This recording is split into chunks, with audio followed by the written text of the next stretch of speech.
In 2020, I was part of a project that aimed to highlight trailblazers in Philippine queer history. But to my surprise, I had a hard time finding LGBTQIA people in our own history. So I thought to myself, the erasure of queer narratives in our history is very, very real. And yes, it is. That's why, even with all the progress that queer Filipinos have made over the years, I feel this bittersweet feeling knowing that these small pieces of victory for our community are because of the work of so many unnamed queer individuals whose stories we would never hear. But not all stories have been buried. I came across the story of Tonette Lopez.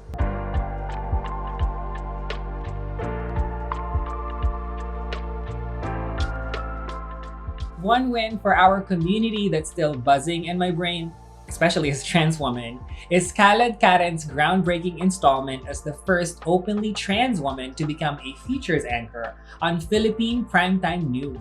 Ang kauna-unahang trans woman na bahagi ng isang primetime news program. I really hope na isa itong pagkakataon para buksan ng pintuan para sa mga taong katulad ko. An achievement that's not just a win for transgender visibility in mainstream media, but it also shows us that even in small steps, we are inching our way to inclusivity and equality in the Philippines. So when I saw this on the news, I immediately thought of Tonette Lopez.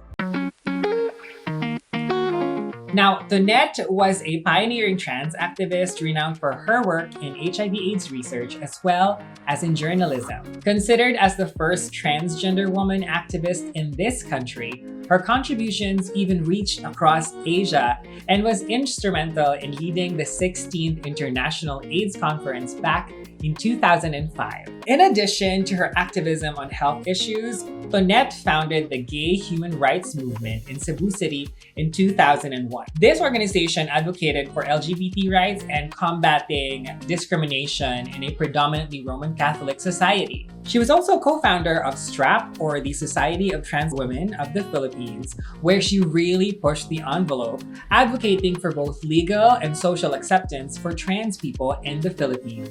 And that's why I thought of her, because the work she had done laid a solid foundation for us today to step into spaces that were once off limits. I mean, look at me. I'm on YouTube.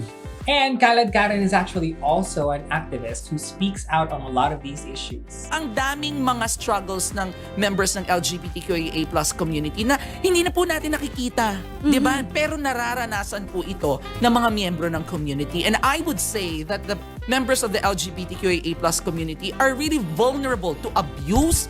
So we can't deny that her presence in the media is a big deal because it helps normalize transgender identities and shows off the diverse talents of the queer community. Because visibility is super important in shifting public perception and promoting real, as in real, acceptance. Now, on a more personal note, I actually came out as trans in 2021 to my dear, dear friends. And I would have to say that I may have KaladKaren to thank or blame. You girls decide.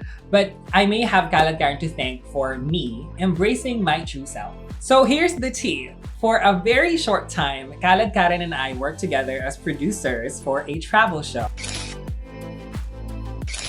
This was like 8 years ago, but even then, just being around her, her energy, her confidence in her skin, her pride in her identity, all of those on top of her also being like really, really good at her job, all of that, I guess, rubbed off on me. I mean, look, I'm one of the dolls now. But seriously, that experience was part of a long chain of events that led me to embracing who I am in 2021.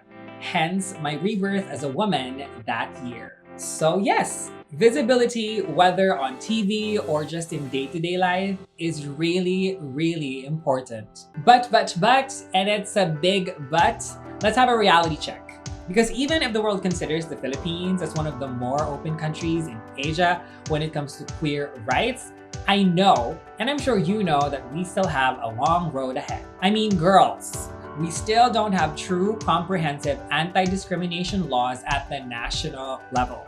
We've been trying to pass the SOGI Equality Bill since like 2005.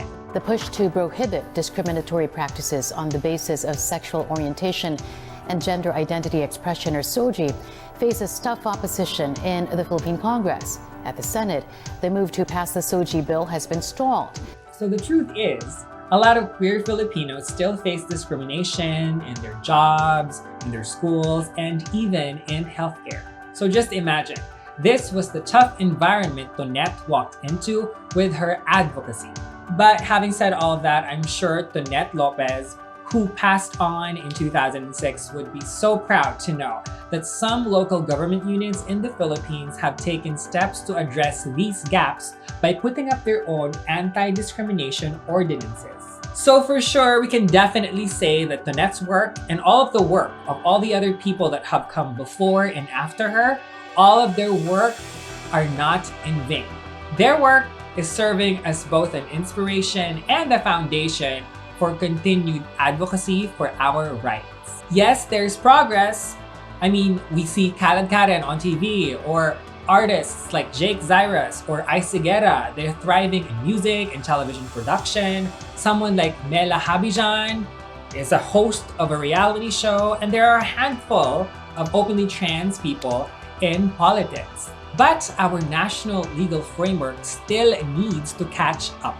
So this Pride Month, let's highlight all of our wins. The trailblazing work by Tonette Lopez and the position of individuals like KaladKaren in the media are definitely milestones, but they are also reminders of how far we still have to go. And this is why Pride is a protest. Sinasabi nitong bill na bawat tao, anuman ang SOGI natin, ay pantay-pantay. Happy Pride Month, mga kapopcorn! Thank you very much for watching this video. And if you want more content like that, of course, do not forget to subscribe to SISNE Pop, because we have so much more content waiting for all of you. Okay, see you in the next video. Goodbye!